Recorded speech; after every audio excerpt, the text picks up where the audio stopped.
happens when pain becomes your portal to power. On today's episode, we welcome Kerry Blaser, mother, shaman, and author of My Inner Heroine, exploring feminine pain through heartbreak, raw emotional wounds, and soul level awakening. Kerry alchemized her trauma into personal wisdom. Her story is both a reckoning and a revelation, and it's here to inspire yours. Welcome to the show, Kerry. It's an honor to have you. Thank you so much for making time for me to share my story and my wisdom. I really appreciate it. Absolutely. So, Kerry, your book speaks about feminine pain in a deeply personal and universal way. What does this term mean to you, and how did your darkest moment become the start of transformation? Well, I'd have to say, answer the question, how did my darkest moment become the start of transformation? My darkest moment happened 4 years after I was called to heal. Wednesday was actually my 55th birthday, and on my 45th birthday, my mom passed away on that same day.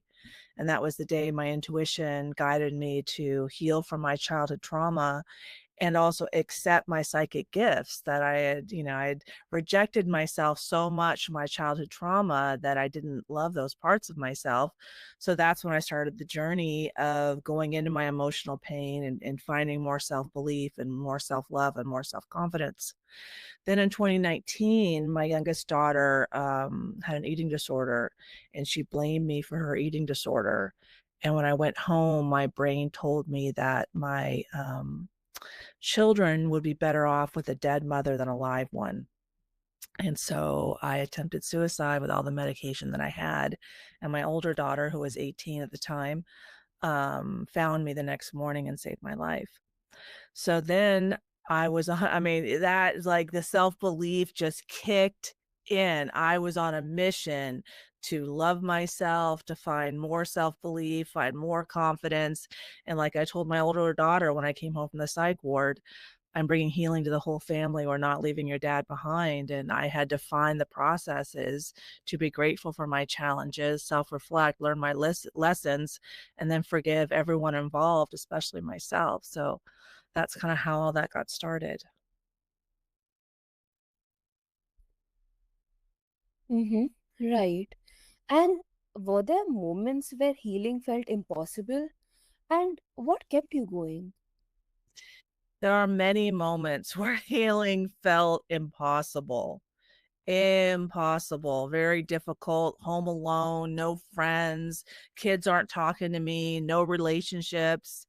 Um, but wisdom kept me going. And I'd say the three pieces of wisdom that keep me going today are such. So first I take a multidisciplinary approach to healing. So I use the laws of physics, neuroscience, psychology, shamanism, mysticism, or anything else that's just logical and makes sense and helps. So I'll ask you. So there's a two ball experiment, two identical balls for a physics experiment on two tracks of the same exact distance. One track is slightly downhill and one track has hills and valleys in it. So technically the distance traveled on that track is longer because of the hills and valleys. So which ball reaches the finish line first? What do you think?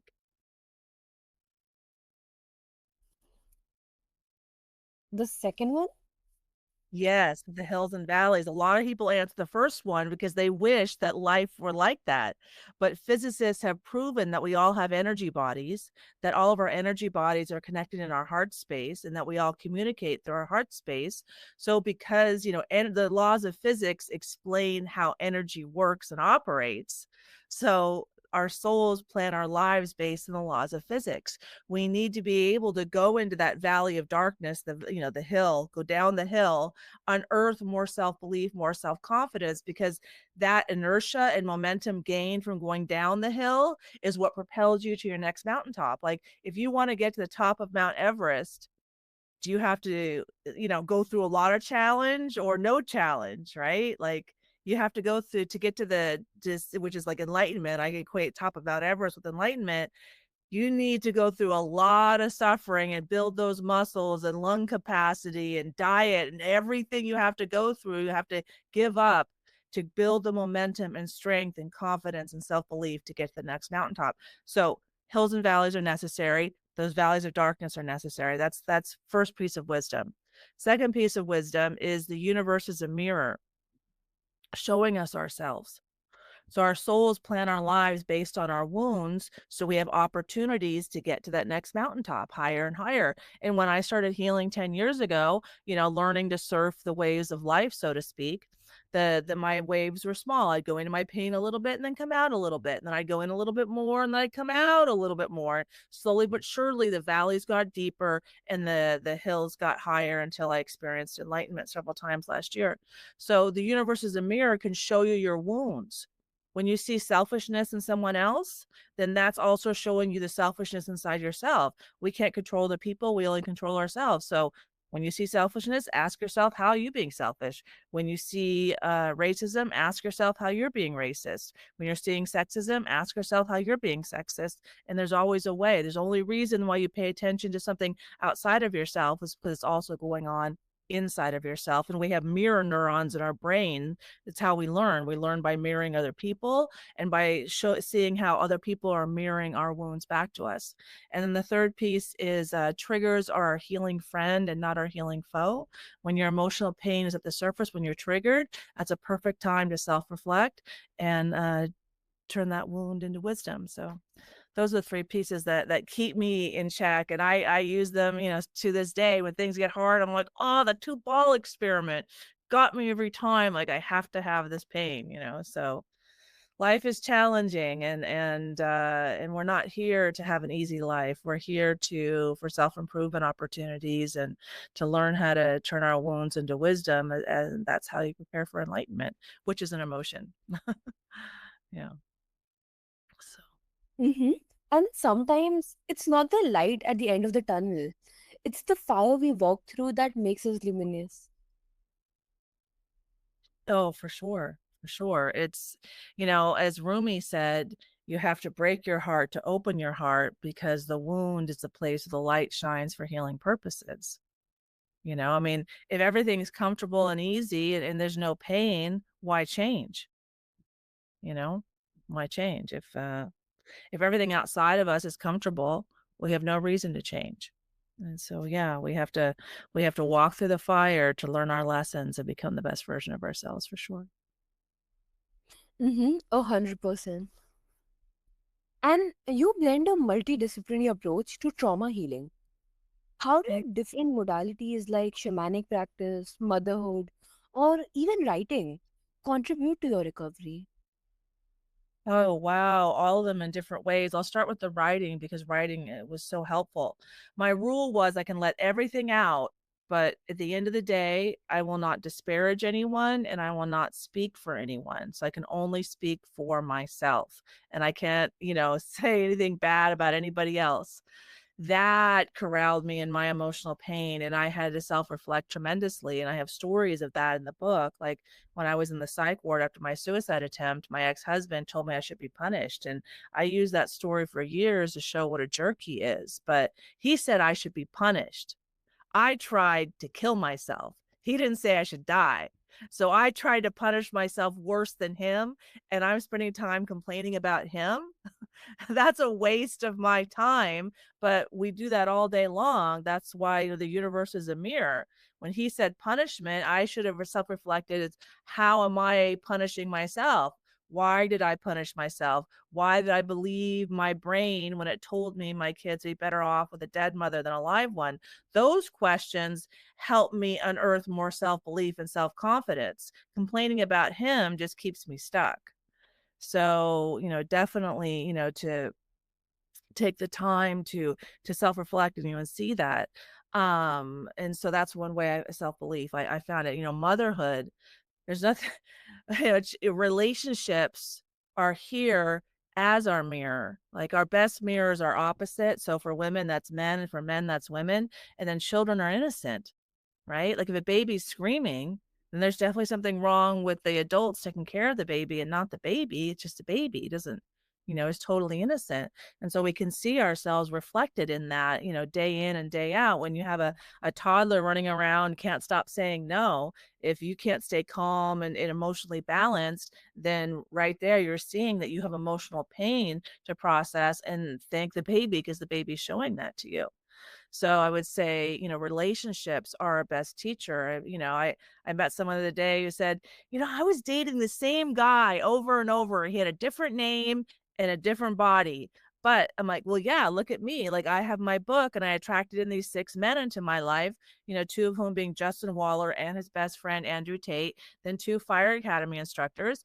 And, all those guys have similarities in their wounds.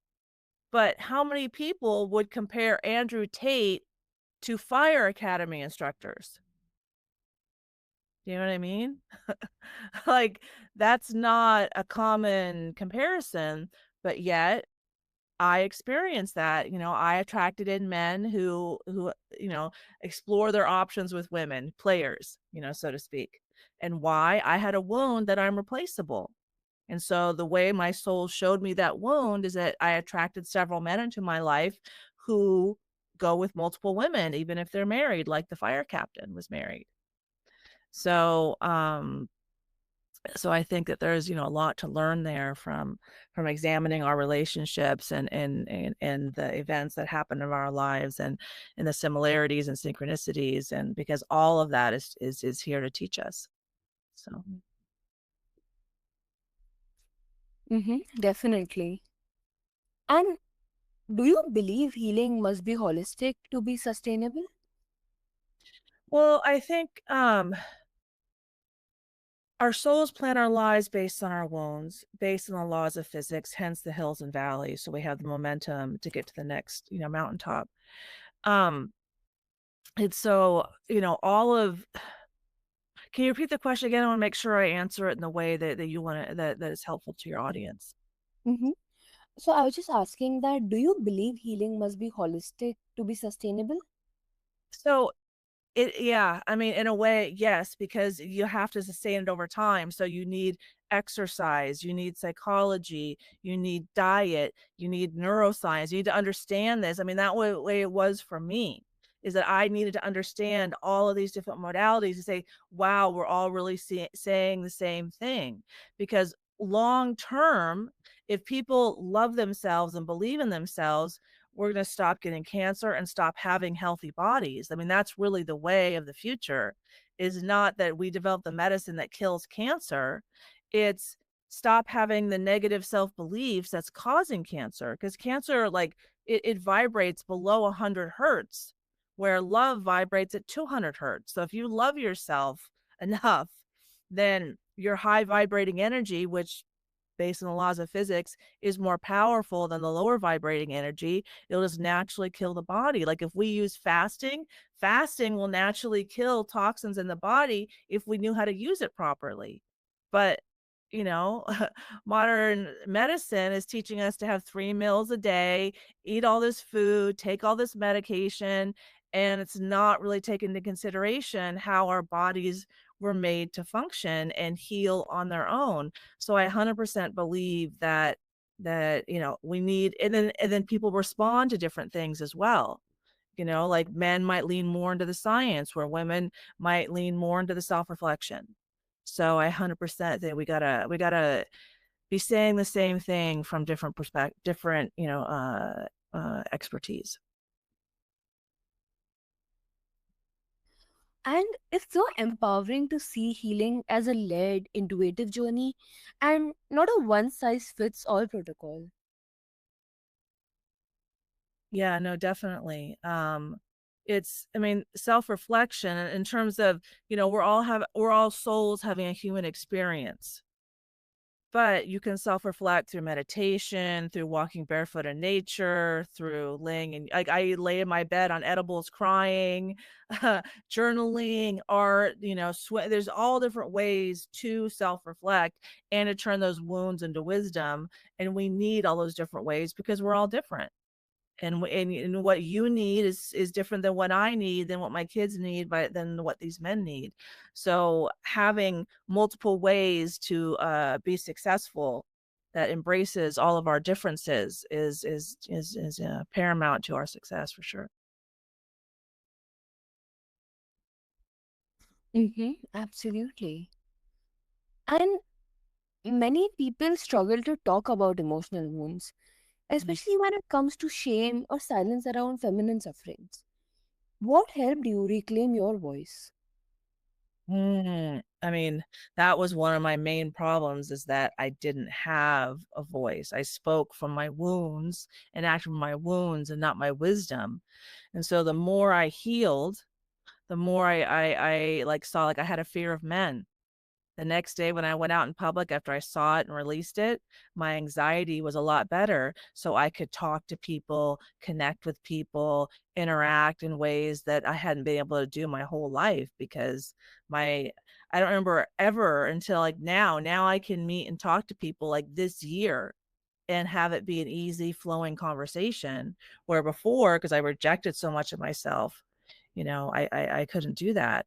Um so I think, oh, sorry, yeah, um, that yeah, so it's definitely is the clearing of the emotional pain.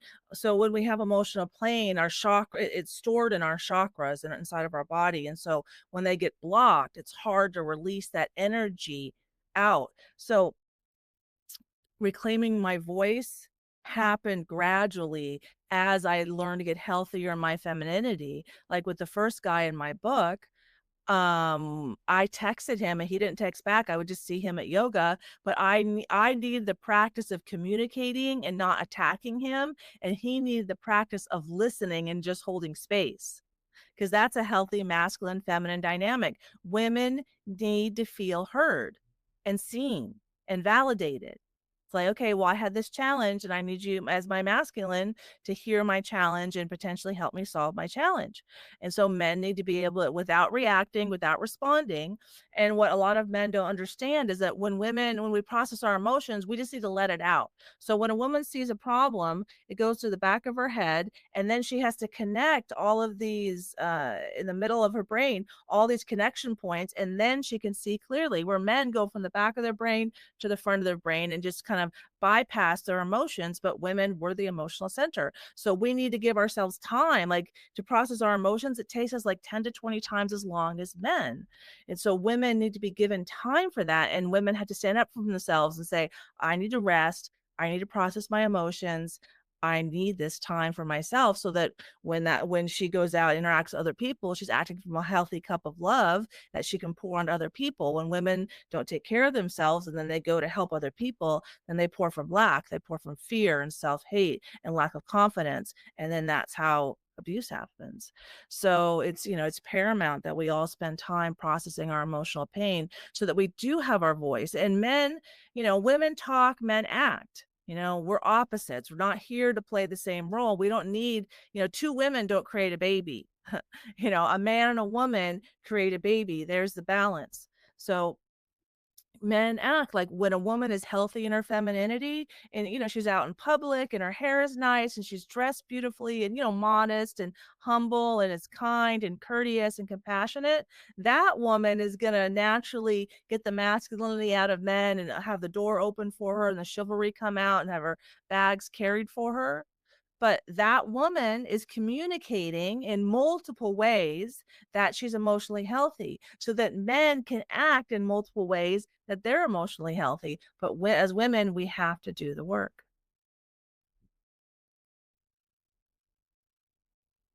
That makes sense. And how do you support others in speaking their own unspoken truths? Well, I encourage people to use my practices like appreciate, learn, forgive. Appreciate your challenges in life, and gratitude, appreciation is a heart opener. We can only heal when our hearts are open. When we're in fight or flight, that's not healing. Like the blood's not flowing to the center of our body, it's in our arms and our legs to protect ourselves. If we want to heal, meaning our digestive tract, our heart, our liver, our kidneys, everything in the center of our body, then we have to have an open heart. So start with gratitude. to learn to self-reflect. Ask yourself, why was that event necessary in my life? Not was it necessary in terms of regret or remorse. No, our soul plans our life for our healing benefit. And so there's no regret, no remorse if our souls are planning everything. Why was that event necessary? What can I learn from that event? What is the wisdom that this wound is trying to teach me? Like, I had a wound that I feared all men, but the wisdom in that wound is men protect me. Sure, some men are scary, but in general, men protect women, and that's why they're here, is for protection. So I highly recommend, taking part in that process.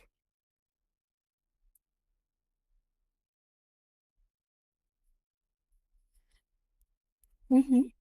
And naming pain doesn't make it stronger, it makes us stronger.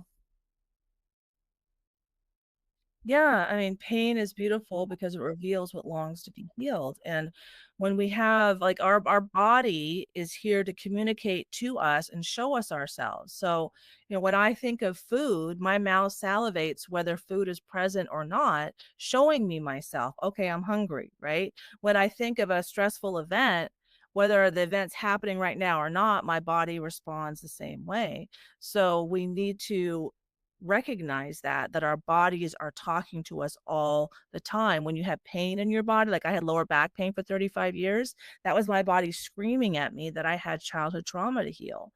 But I needed that 35 years of lower back pain before, as like initiation process, as so I could learn the wisdom and truly really understand that pain is beautiful. Our emotional pain is stored in the fascia in our body to speak to us, to gain our attention. Like, souls will communicate in the ways that people will hear them. So if a person, listens to their physical pain in their body, then the soul is much more likely to communicate pain to that person through something to the body. If it's a woman, then they're probably more likely to communicate through emotional pain. So it just depends on the person, but pain of any kind is showing you the path to healing. One, it needs healing, and then you know where to look and ask and dive into so that you can heal that. So definitely you gotta appreciate the pain. Mm-hmm. Definitely. And you mentioned turning personal sufferings into wisdom. What does that process look like in practice? And is pain truly necessary for spiritual evolution? And that's an excellent question. I mean, the hills and valleys answer that question. The valley is the mental illness, and the hilltop is the epiphany. You have to go into the pain like fear all men for that to propel you to the next mountaintop. So 100% emotional suffering, pain is necessary. And you're not going to know what not pain is unless you know what pain is, right? It's the dual nature of reality. We don't know what tall is unless we know what short is. We don't know what beautiful is unless we know what ugly is. So pain, emotional pain, mental illness is 100% necessary in order to experience enlightenment, which is an emotion, and to make it necessary. Like, experiencing enlightenment and getting there, like, I had to be able to harbor an immense amount of emotional pain to make it necessary to do the work to get to be able to experience enlightenment. But enlightenment is so valuable because that emotion is where I receive wisdom and where I release catastrophic fears. And because it vibrates so high, the higher energy vibrates, the more powerful, the more transformative it is that's how deeply rooted these fears were in me for countless lifetimes. And so my soul had to vibrate to unearth it. You can imagine me in my chair. I mean, I was there for 3 days the first time last year, and I lost 12 pounds because I was barely eating, drinking, and sleeping because I was vibrating so high. So, but that's what it takes. That's what it takes. And until all humans understand that we're souls having a human experience, we're going to continue to project our emotions onto other people and abuse them with it. And that's why we have so many murder and sexual assault and all the other challenges we have, is because we have wounds from other lifetimes. We're trying to, like, understand ourselves. And we're still learning that our emotions are about ourselves, that the universe is a mirror showing us ourselves. Yeah. 100% necessary, the pain. Mm-hmm. That's great. And what role does surrender play in the alchemy? The surrender is that's femininity, that's surrendering to the pain. That valley is necessary. Surrender to the process. That the laws of physics are what are controlling our life. That our souls are planning our life for our benefits, even though it hurts and it hurts a lot. You need to learn from that pain. So, yeah, you gotta go into the pain. It's necessary. I would have found a way if it weren't absolutely necessary. I wouldn't have done it, but it's just absolutely necessary. Mm-hmm.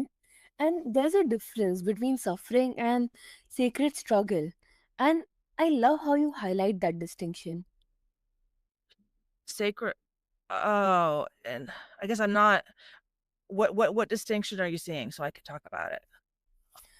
Yeah, I was just saying that there is a distinction between suffering and sacred struggle. And I love how you highlight that distinction I guess I'm not. That's the sacred struggle. I guess that. between sufferings and sacred struggle. Yeah, I guess I would say the word sacred struggle. I don't use that in the book, so I just want to make sure that I'm understanding what you mean by sacred struggle, because that I'm seeing is like the valley of darkness. Mm-hmm. That's Yeah, basically, the struggle that is necessary to finally reach the end of the tunnel. yeah. So that's why I say the suffering is necessary. Is that emotional pain, that unearthing of the shadow of digging beliefs, subconscious beliefs out of the shadow. It's painful for me every time. I'm just like, I fucking hate this. Like, I'm just like pissed off. But all that pissed off energy is what helps me break through to get to the next mountaintop. So for me, the sacred suffering, or that is the valley of darkness, and both are absolutely necessary. And in order for souls to see themselves and experience themselves, we have to have the opposites. So you can't just have happy go lucky, because if you just had happy go lucky, you wouldn't know what that is without the suffering. The knowledge and understanding and experience of the suffering is how we understand what happy go lucky is. Without it, we would never we would never understand what beautiful is, and unless we understood what ugly is. You don't know what a woman is unless you know what a man is. Same thing. Mm-hmm. Definitely. So, Kerry's journey reminds us that the heroine isn't someone who escapes pain, but someone who faces it, transforms it, and emerges as her most authentic self. If you're listening and holding your own shadows, know this: they are not the end of your story, they might just be the beginning of your becoming. Keep going.